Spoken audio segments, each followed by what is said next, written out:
So this isn't work. This is just me and Daniel Jeremiah having a conversation here, but we're going to put it on the air.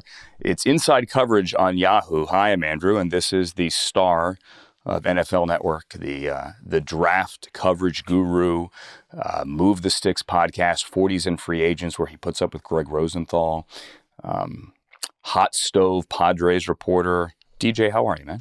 I'm doing great, buddy. It's just like we're at a baseball game, minus the hot dogs.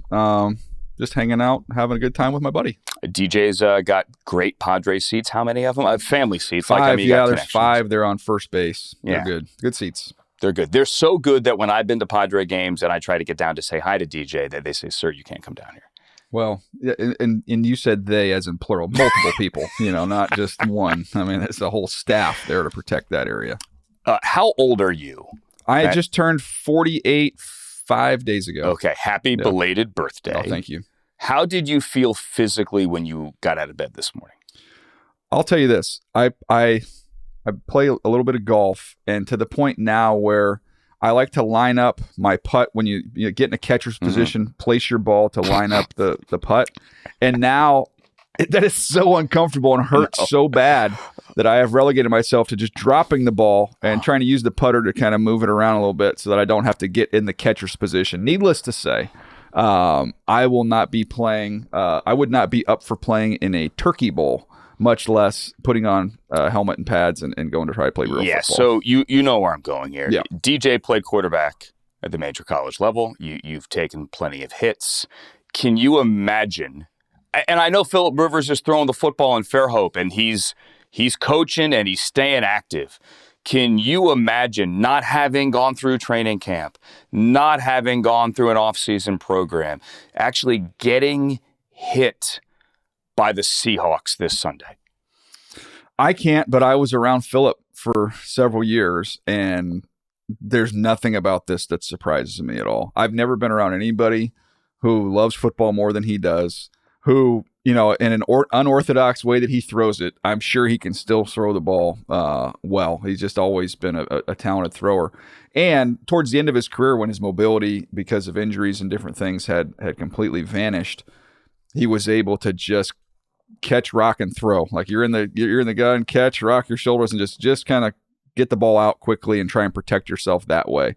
I don't envision you're going to see a lot of 5-step. You're not going to see a lot of stuff trying to get real vertical down the field. So I am so fascinated to see how it works. My favorite story that I heard, which I have not found out if this is 100% true, but then again with Philip, you get kind of some folklore, was that his he had to take his cleats out of a trophy case to get to Indianapolis to be able to, because he used those, I think they're Reeboks or something. He has those specialized cleats that he wore. They were different. I don't know, was his foot issues or what have you, but he wore a different type of a cleat than everyone else. I want to say he even had to get permission from the NFL at one point in time to be able to still wear those. But so I don't know that's 100% true, but I heard a rumor of that, and I was like, that's the best thing that I've ever heard. I mean, that's the opening scene in the movie, you realize, right? Like crack open the trophy case? Right. It's a shot on the trophy case, and then it pans wide to the full room, and then the door opens, and then the old man wipes the sleep out of his eyes, and he walks up to the trophy case, and he looks at it, He takes a deep breath, and there's like a flashback of him throwing a touchdown pass from like 20 years ago and pumping his fists and celebrating and like running off with his wife or something like that. And then he opens the case, he takes the cleats out, and then the next shot is in Seattle. Like him on the practice field. Well, I was going to say, it's him in the rain falling in Seattle with Leonard Williams in his stance next to Byron Murphy. And being chased by like 22-year-old Nick Eamon-Worry. Yes, well, that's fantastic. Like you just said, DJ, I don't know if it works. So let's look at the schedule here for the Colts. Oh, it's brutal. They go to Seattle this week, obviously, and then it's home for San Francisco, home for Jacksonville, who they just lost to last week, and then at Houston. Do you think it works? I mean, I would say the odds are heavily against it. Just we don't see this type of thing. Jonathan Taylor would have to be Superman, which he's capable of being. They can get him going. And the one thing about Philip that I don't know if people have talked about with him is the smartest football player I've ever talked to. Like, forget like ever scouted or been around. He's the smartest one I've ever had a conversation with. Like, he's on a different level. I think he could be an NFL head coach in short order. He's already done the high school thing. He's coaching his son. I think he could be a college head coach. I think he could be an NFL head coach. He's going to get them in very good run looks. So there's not a defense he has not seen. He is excellent at getting the right play called at the line of scrimmage. There's no learning curve. He knows this offense probably better than the coaching staff does. So he's going to be able to get them in some right run fits to be able to have some success in the run game there. So I think that could be a way he helps the team without even having to throw a ball. Talking to Daniel Jeremiah here from NFL Network. Let's explain all the San Diego connections here. You live in San Diego, born and raised in San Diego, obviously lifetime Charger fan. You work for the Chargers, worked in the NFL forever. So your knowledge of Philip Rivers here is obviously first rate and firsthand. I want to switch over to the rest, however, of the AFC as a Charger broadcaster. Yeah. You've seen a bunch. Just the AFC in general. Is anyone here any good? I think everything that I hear, and I talk to buddies that work for all of these teams, and everyone says the same exact thing, which is just get in the tournament, man. If we can just get in the tournament, whatever flaws that we have, there's no perfect teams in the AFC this year. And if you look at kind of the traditional teams you've had to go through, the gauntlet, really was the gauntlet of quarterbacks you had to get through previously, which was at the peak of his powers, Lamar Jackson, Joe Burrow, Josh Allen. I don't think this Buffalo team is nearly as good as some of the other teams that Josh has had around him. Now, Josh is so incredible, and he can will this team and with his incredible tools be able to get them through this version of the AFC. But it's not the gauntlet. It's not the Tom Brady Patriot era where you had to go through those guys as well. So New England's really good. They're playing great. They've won 1 million games in a row. Denver, same thing. But I don't get the sense of like, oh man, this is us having to go into Baltimore, 2 or 3 years ago, or us having to go through, a Joe Burrow-led Bengals team on the way to obviously the Patrick Mahomes Kansas City Chiefs, which have had a stranglehold on this thing since Brady. So all of those traditional powerhouses, and I should have mentioned Kansas City first and foremost, that's not the gauntlet anymore. You guys beat them in Brazil, and you get them again this week. You have to go to Kansas City to face the Chiefs, who face elimination. How absurd is that? I mean, it's like a 14 parlay here.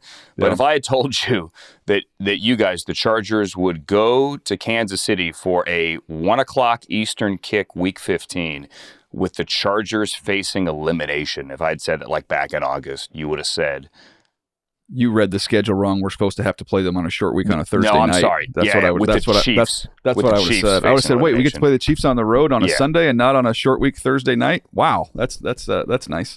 But no, nobody anticipated Kansas City being in this spot at this point in time. But here you are. The Chargers get a chance to kind of put the final nail in their coffin if they can go there and get a win. But when you have a team, like they have with the veterans they have, there is a lot of pride there. That was a very close game in Brazil, by the way they came back in that ball game. Justin had a nice run there to kind of end it. But you're going to see backs against the wall, Andy Reid, Patrick Mahomes, Chris Jones. You're going to get a really, really firm punch from that team this weekend. So a chance to potentially knock them out. But it's going to be a bigger challenge than I think people are anticipating. So you called the game on Monday night with a friend of the program, Matt Money Smith, up in the booth. They're high up in the booth in the corner at SoFi. Fix the Eagles for me. Can you do that? How do you do that?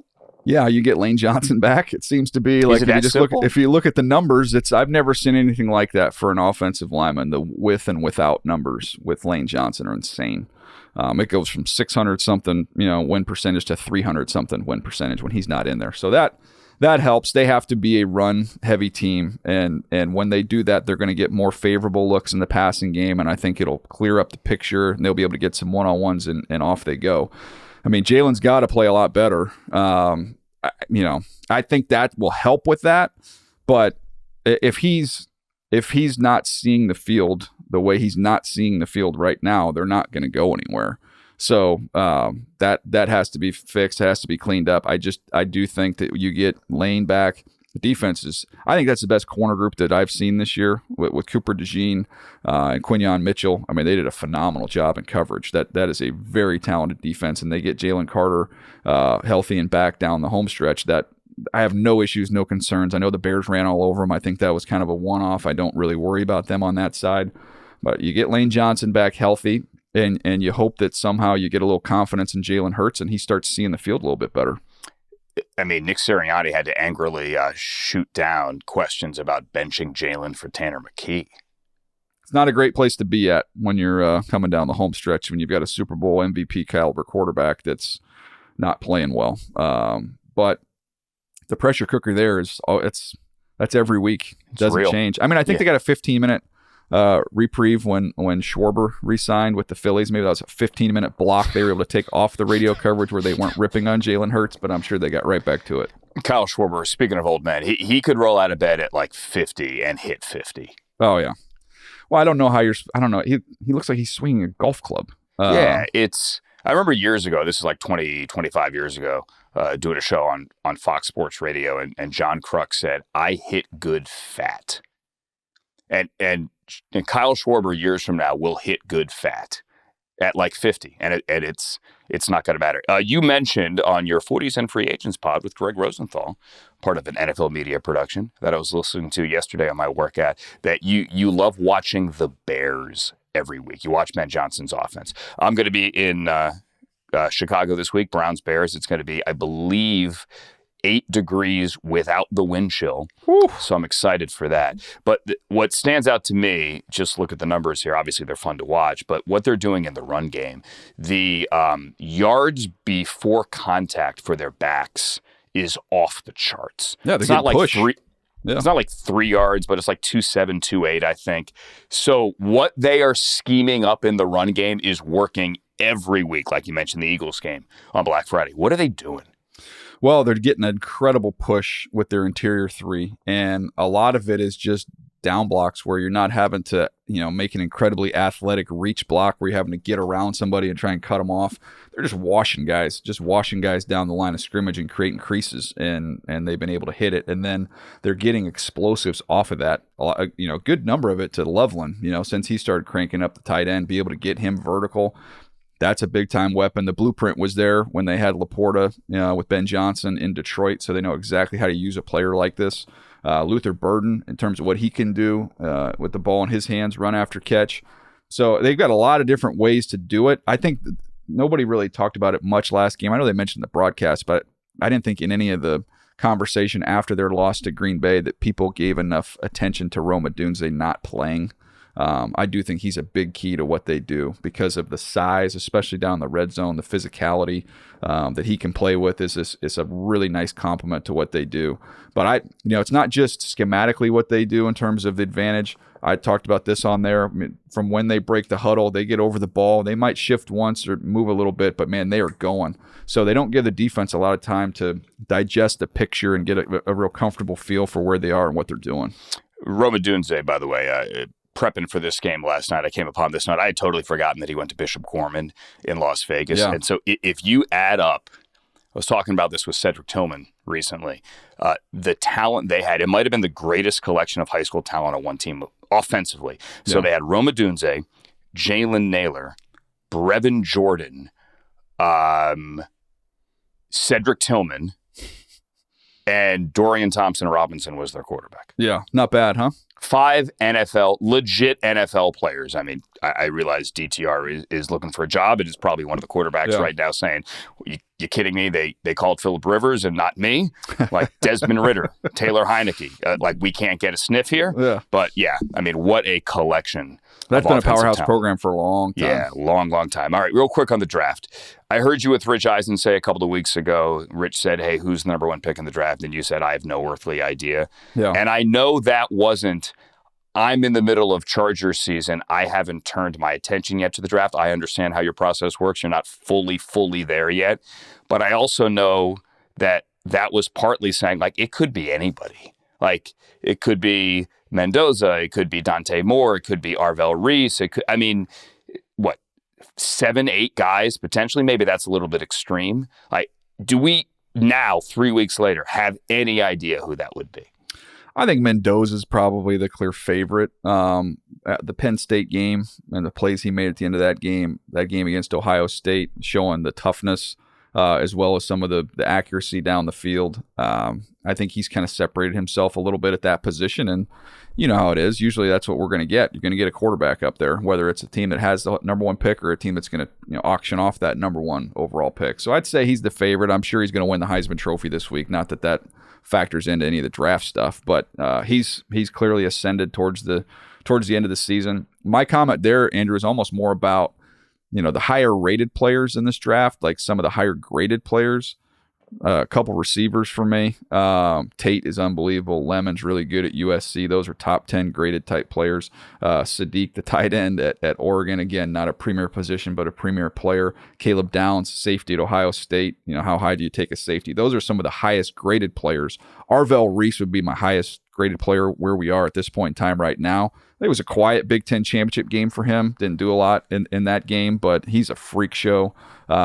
So there's that whole collection of players that are the highest graded guys. But as we know, Jeremiah Love up there as well, running back from Notre Dame. Again, another position that's not traditionally valued all the way up there. So that's what makes it kind of a unique year. And at the time, there hadn't been a quarterback that separated himself. I think the gap right now, though, with Mendoza, I think he has separated himself from Dante Moore a little bit.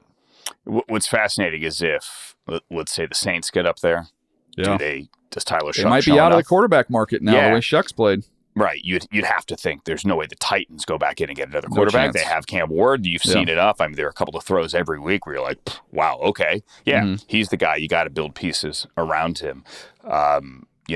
Who gets up there and are the teams that do need a quarterback? Let's say the Raiders aren't number one, right? Yeah.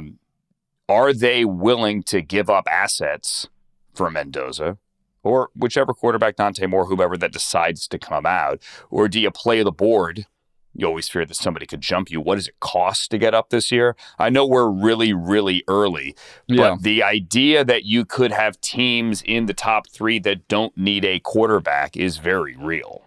Yeah, no, and that's, and every year we say this, and every year we go, this quarterback's not worth parting with all the picks you'd have to part with to get up there, and it'd have to be a steep discount. And then what you do is that ends up not taking into account an organization and a front office and a coaching staff that's had to watch terrible quarterback play for an entire season. And it's damn the torpedoes. I don't care about the price. I literally cannot watch this level of incompetence at the quarterback position again. So we'll deal with next year's picks next year. I can't watch this anymore. We need somebody different. Whatever it costs, we'll pay it. And not even including the Browns here, who took two quarterbacks last year, and one of them now is playing phenomenally. What a world it would be if you get through the next couple of weeks. And believe me, Shedeur has shown some great stuff. It's been fun to watch, especially this past Sunday. Yeah. So fun to watch. Like, worked hard, climbed the depth chart, is lighting it up. Like the world, how much easier would their world be if you get through this next month against very difficult opponents and you go, yep, absolutely, we don't need a quarterback anymore. And now we're sitting here with two first-round picks. What a world that we – and by the way, like, you're kind of inching towards that world right now. Like, it's certainly looking like that is the case. If you had told me they would have lost to the Titans and there would have been like this idea of, wow, hope, positivity, I would have said there is no scenario where that is the case. But when you go 364, 3 touchdowns, a rushing touchdown, the grit and toughness to lead 2 length of the field drives in the final 6 minutes, okay, absolutely. Yeah, no, that works. That'll play. I said, competition's going to get tough. He doesn't have to play perfect football, but if he plays like he's playing right now, plays with confidence, getting some big plays, pumping the ball down the field. That's a longer discussion for another day. But when you're trying to turn around something that has gone poorly for decades, I think having somebody that's got a full tank of confidence and it can be very, very helpful. There's a reason why Indiana is where they are in the college football world. Got a head coach with an incredible amount of confidence. Mm-hmm. I've seen, up close firsthand, Jim Harbaugh and the confidence he's brought to a Chargers team and winning games historically they would lose, for the last 20 years, late in ball games like that. That's an important thing to have when you're trying to get the ship turned around, and Shedeur absolutely has that. Yeah, and it's a great pathway to turn things around. You used the Brock Purdy example. Brock Purdy is able to wipe out past mistakes, right? With a low round quarterback. You can get a quarterback that comes at a discounted price, and you get a lottery ticket there basically to cover up some past mistakes. If that can happen, and it certainly looks like you're moving in that direction, that would be huge for the Browns. Safe travels to Kansas City. We have a 40s and free agents coming up, or was it? Yeah, we just had one coming up. We just did one. Right, I heard that with Greg. One. So that That's one. right. Yeah, you said I don't have to quarter. deal with him until February. Yeah, we do one every quarter. So we'll do one at the end of the season, and then we'll be, like I said, I was telling him the free agency class is supposed to kind of suck. That's really Greg's world, so no harm, no foul there. You don't get as much, Greg content. I think everybody's going to be just fine with that. But so we'll lean in a little more on the draft. You got to deal with Bucky and the Dodgers, his fake Dodger fan instead. Yeah. Johnny-come-lately Dodger fans are the worst. It happens. Padre fan number one. And I found out this week, I didn't know your dad used to be the chaplain of the Clippers. I had no clue. Yeah. Those are great stories. Chris Chambers years, buddy. Wow. Amazing. Hold on. No, Tom Chambers. Tom not Chambers. Chris Chambers. Tom Chambers. Tom Chambers. Tom Chambers, the 7-foot guy. Yeah, we jumped over. Yes. The 7-foot white guy, not the bulked up Wisconsin wide receiver. Chris Chambers. Chris Chambers number at 84. Yes, I think. I think I was in Cleveland when he was there. Actually, dude, he was good. Yeah. Well, for a minute. The great Daniel Jeremiah. Thanks, sir. See you, buddy.